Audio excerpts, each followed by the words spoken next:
And now I'm going to hand things over to Cindy Winland for our next segment. Cindy? Great, thanks very much, Chris. Our segment in this section is a panel that features two communities and talking about how they've engaged stakeholders and how they created some buy-in. And I think that that's going to be really interesting because we've heard now multiple times about, the fear of waving the white flag. And if you say it, it will happen, that sort of thing. But these are two very different scenarios that have happened in the Midwest. So we have Nancy Norton with the Grundy County Economic Development Council in Illinois, where the Dresden plant is located, and John Egelhaaf from the Southwest Michigan Planning Commission, where the Palisades plant is located and actually has a closure date of next month. So Dresden got a lifeline through a political process in Illinois. And I am hoping that both of you will talk a little bit about the run-up to either the lifeline or the closure. And I know, John, I just read recently that there was still discussion about the potential to keep the Palisades plant open with 30 days plus to go. So I'd like to turn it over to you at this point. And maybe we'll start with Nancy and tell us how it happened and what's going on now. Well, thank you very much, Cindy, and thanks to everyone that's joining today. Again, Nancy Norton, I'm with the Grundy Economic Development. We live and breathe nuclear here. We are about 60, 70 miles southwest of Chicago. So we are just on the border of semi-suburban, but we're very close to suburban. Probably depends who you ask how they would characterize where we are. But the interesting thing about Grundy County is Dresden Station, that's owned by Exelon and now Constellation Energy. They are in our county, but then you go 20 miles to the west to LaSalle County, and there's LaSalle Station. You go 20 miles to the east, and that's Braidwood Nuclear Station. So we have 3 nuclear stations within 20 miles of Grundy County. And so the impact of nuclear and what it might mean is huge. I'm going to have a little bit of a different situation because I'm going to talk about community engagement from a little bit more of a legislative perspective. As you mentioned, Cindy, they had talked about in Illinois closing multiple nuclear plants, one of which was Dresden Station, potentially Braidwood, if they did not get state legislative assistance. In the last session, they ended up getting legislative assistance, but for us, it was really a rallying call of one, how could we work to keep the plant open? And then what are some of the lessons we've learned from community engagement in that perspective? I think we all kind of smiled when we heard the comment about how do we bridge people that don't want to talk about it. If you talk about it somehow, you're acknowledging it or you're encouraging it or something along those lines. And, I used a lot the example of, we all have homeowners insurance, but doesn't mean we want our house to burn down. And what I think this process, this program, Eda grants and so forth is an insurance policy for us. We were given a 5-year lifeline. 5 years, as I listened to everyone speak, is not that much time. We've been given the opportunity now to look at what this means for us and the diversification and what we need to do. I would say this, and I want to just kind of say ditto to Jen and Chris's comments that we just heard, but the first thing that we did do to engage everyone was, or what we did to be prepared, and I should say I had a partner in this, and she's actually on the line too, Christina Van Yperen from the Grundy County Chamber. We commissioned a really back of the envelope economic impact study. And when I say that, we did not have any money and we did not have very much time. So went to one of our universities, Northern Illinois. They asked us for 5 data points. They plugged it in, spit out a study for a couple of $1,000s, and that study was so helpful when we were down in Springfield at our state legislature. It's not enough to go down to the Capitol and say this is going to be really bad for our community. This is going to be very bad for our region. We needed to articulate it much better than that. And so Jen's comments of don't wait for perfect, don't wait for big finances. We did this with just a couple of $1,000. I think each study was maybe $5,000 or less. And we needed something. The other thing I think that was really important is everyone understands the jobs, but they don't understand the secondary impact to the region. So I always say, think bigger than what is the initial reaction. We had a lot of people say, well, not that many, that's not going to impact us. The property taxes aren't from here, or, that. And the big picture of the secondary regional impact is huge.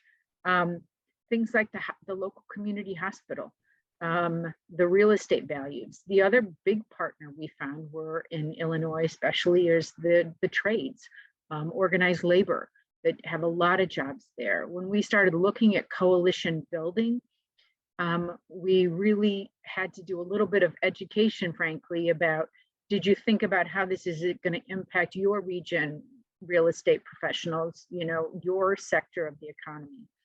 So I guess one of the suggestions is think bigger, go to the secondary folks when you're trying to build a coalition. The other thing that was really helpful to us is, fortunately, the company was cooperative and gave us, both for our plant as well as the 2 adjacent plants, they gave us the zip codes of where everybody worked. And we took that zip codes by those 3 plants, and assuming, think of, you have 800 people at a plant, more or less in our case, and we ran zip codes by legislators. And so all of a sudden we went down, and Naperville is a suburb, probably about 40 miles away from us, and said, do you know that you're going to lose 62 high-paying jobs in your community? When you have jobs of this caliber, people travel a long ways. And I can tell you that legislators were not aware of the economic impact of these jobs and how far-reaching they were into their districts. So if you can get that zip code, it was really helpful. And also when we went to adjacent counties and adjacent communities, and we're trying to build, again, our coalition, our community engagement, we said, this many people live in your community that work at these plants. And so that was the kind of data. Again, we didn't have the luxury of time or money to do a really, what I would say, thorough, comprehensive study. We were up against a legislative deadline. It really kind of came out of nowhere. And so we did some of the just boots on the ground community engagement that proved to be very helpful. So we were dangled over the cliff. They brought us back in from the cliff, and we have a 5-year line. And now we're going to continue to work to try to be more engaged. We did apply for an EDA grant. I'm going back to what everyone says is diversification, economic resiliency. I hope that our lifeline is longer than 5 years, but if it's not, we need to be as ready as we can. And I think we are already behind the gun, but we are using this coalition to try to, again, push forward with our planning and our preparedness. And again, I can't say enough about the help of, just resources and so forth that this group has been. So we're very thankful for that. And I'm going to pass it over to John, and then I know we have time for questions too. Thank you. Thanks, Nancy. The difference here, I want to make clear to the audience that, again, the Palisades plant in Southwest Michigan that's due to close May 31. So we've got 2 solid months here until closure. So that's how close we are. I guess what I'd like to explain is that my organization is a regional planning organization. And so it makes the 2 organizations represented here today slightly different, but similar in some important ways. But we are really good at organizing and building regional coalitions and that sort of thing. So it felt like a clear opportunity for us to rally and try to respond to this impending closure. And that recognition happened many years ago. We're talking 3, 4, 5 years ago, where we were starting to build toward this.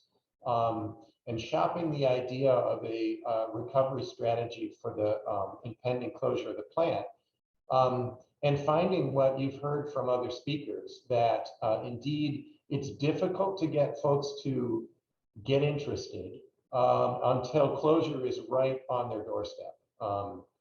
And things changed a little bit at EDA as well, too. So they needed they were looking for a certain trigger that happens when you're really about a year out from closure. So we were too far ahead, and we had to sort of cool our heels for a while.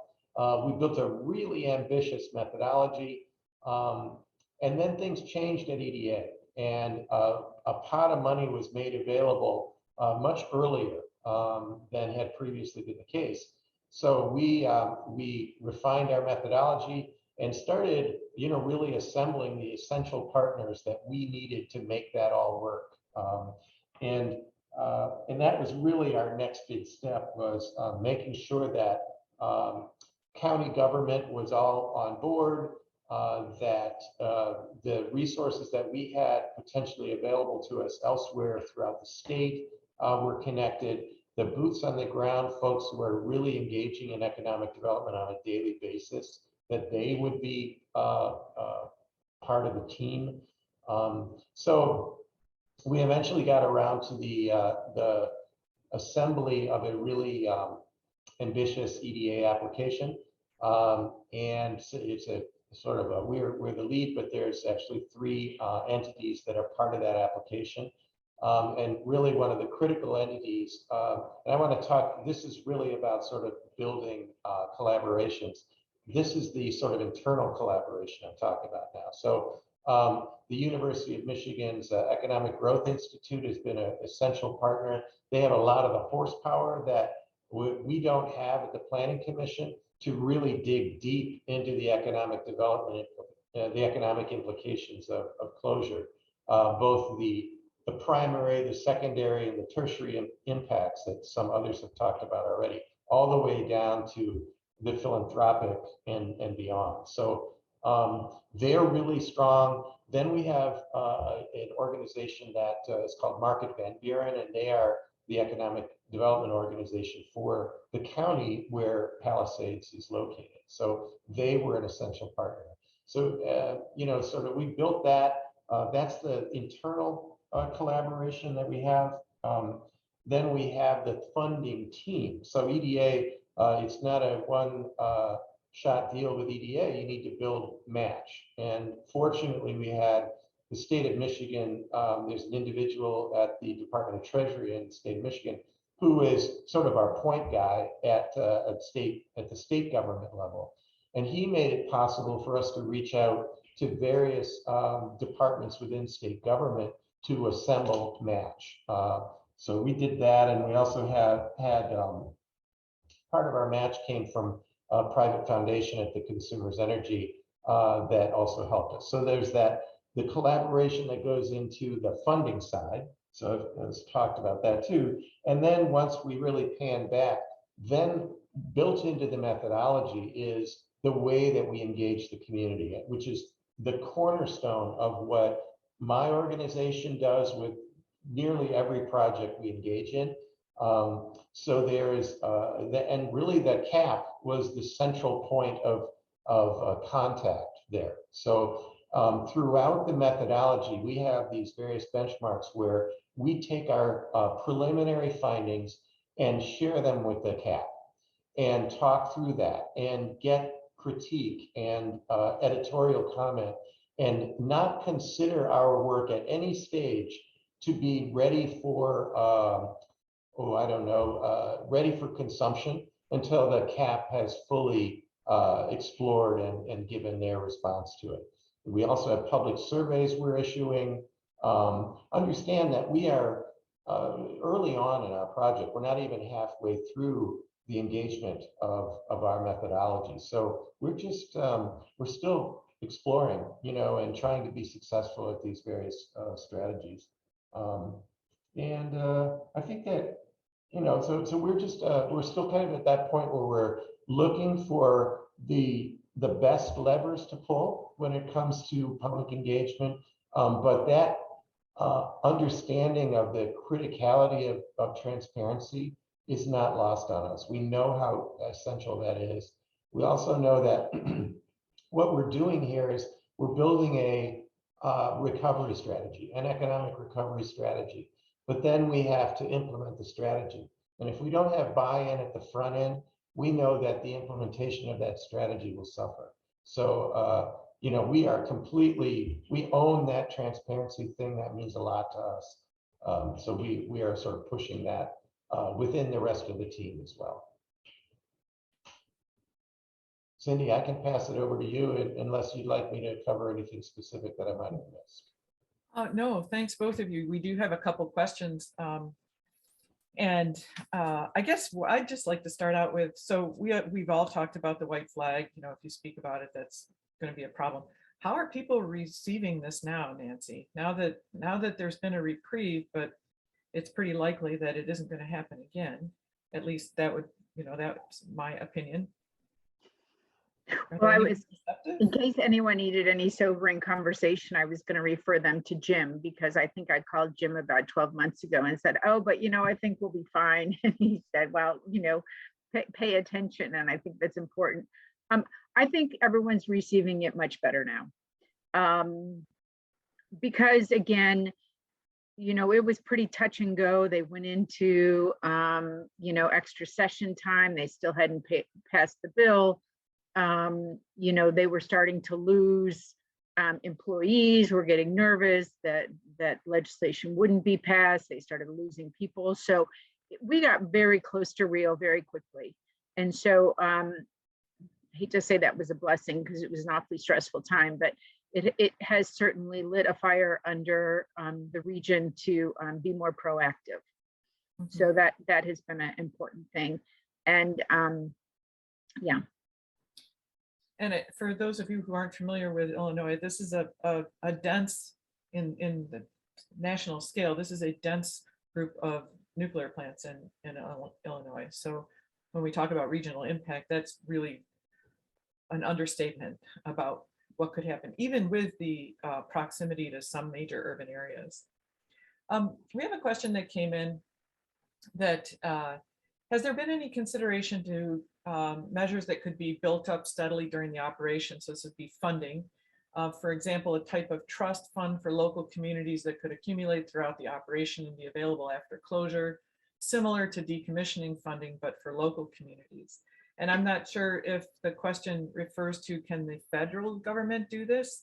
And I know that we heard earlier that same suggestion from John, maybe in a different context, but is there any way to do that sort of thing, to say we're having a major upheaval in our industrial base, we should plan for it? Well, I was just too quick. You know, I do know that out in California, they passed some interesting legislation to help with one of their potential plant closures. I would say, I think we are a little bit flat-footed as a state. The state doesn't have a lot of legislative power as it relates to the plants, nor has it seemed to attempt to exercise any. I still believe that the decommissioning fund, which was paid by ratepayers, there's money in there. If it's 1%, 2% for communities, the NRC has been very uninterested in doing that. They are a safety regulator, and I think then that would have to be from a federal perspective. The concept that there's not enough money in the decommissioning fund, if there wasn't enough money, private sector wouldn't be buying and decommissioning these plants.